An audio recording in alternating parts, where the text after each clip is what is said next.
జై హో పత్రిజీ. మరి డిఎన్ఏ దగ్గరకు వచ్చేసరికి ఈ చక్రం ఎలా ఉంటుంది?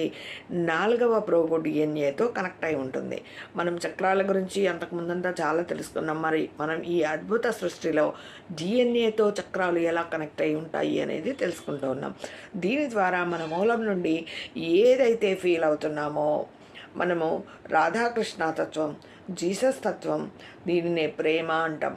ప్రేమతో కనెక్ట్ అయ్యి మన ప్రేమని ఇతరులకు పంచుతాం. సాధనా సంకల్పం 1. మనము ధ్యానం చేసేటప్పుడు సంకల్పం ఎలా పెట్టుకోవాలి అని మరి మేడం మనకి ఎలా తెలియచేశారంటే, నా అనాహత చక్రంలో ఉన్న సరికాని శక్తులన్నీ కూడా మూలాలతో సహా తొలగించబడాలి. ఏవైతే లోపల ఉన్నాయో మూలాలతో సహా అవన్నీ తొలగించబడాలి. ఇందులో ఉన్న దుఃఖం పూర్తిగా తొలగించబడాలి.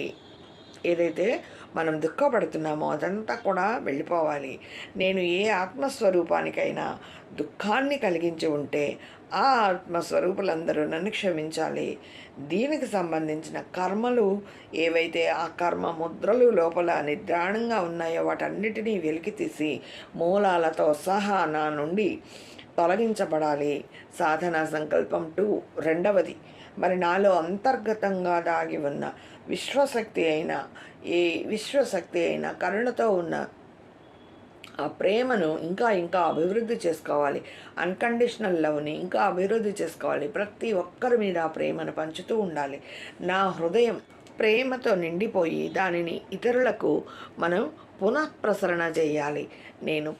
నేను ప్రేమతో, కరుణతో ఇతర జీవరాశులను అదే విధంగా జీవించేలా చేస్తాను అనుకోవాలి.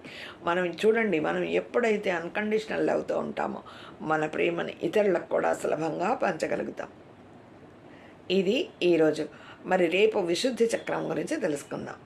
మణిపూరక చక్రం, అనాహత చక్రం డిఎన్ఏతో ఎలా కనెక్ట్ అయి ఉందో తెలుసుకుందాం ఇంతవరకు. Thank you very much. జై హో పత్రిజీ.